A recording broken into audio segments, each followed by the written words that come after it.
Not only that, they were jumping in unison, they were in tears, they were just screaming and they were hollering, and Bobby was going nuts. The place was absolutely vibrating, and I almost was thrown up against the wall because I couldn't believe how wonderful this felt. The feeling and the sensitivity you got from the crowd, it would make you shake, just the energy coming at you.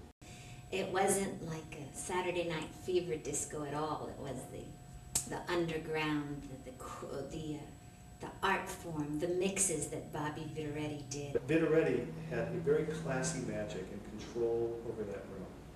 First of all, he knew how to work that room. And he didn't just grandstand like the Jelly Beans and the Vans did. Play the hit records that he knew would get like the stomping of the feet and the screaming. He worked that crowd into a complete frenzy. And I have to admit, as a technical mixer, the guy was brilliant. He mixed on noises. He knew his crowd. He knew that his crowd was really high, and he knew what they were high on. So as a consequence, this guy found a noise in a record. There's a thing called the Trocadero guitar that sounds like and you'll hear it in every Bobby Viteritti peak record. I don't know how to explain it, but it's like people on the dance floor, it's a way for the DJ to like tickle them personally. They would make it an art. They would mix, and just when you thought you couldn't hear that song one more time, they made it new.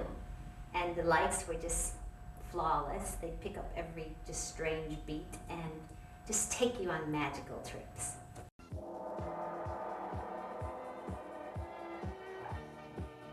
This is magic.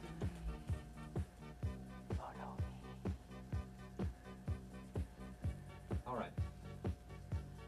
So from here, Bobby Viteritti would dump into the darkest black hole that you've ever been in your entire life. This was total anonymity, and you're around just the hottest men basically in the world at that time. It was the partying men of San Francisco, and they met and they did this every week. It was like the entertainment was to go to the Trocadero for this right here, this string section, this drag queen music, this combination of the balls and the light, and it was glorious.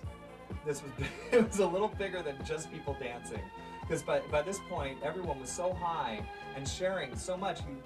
You'd be looking into each other's faces and people would have tears streaming down their cheeks, and they would give you their poppers like, yeah, please, but share this with me.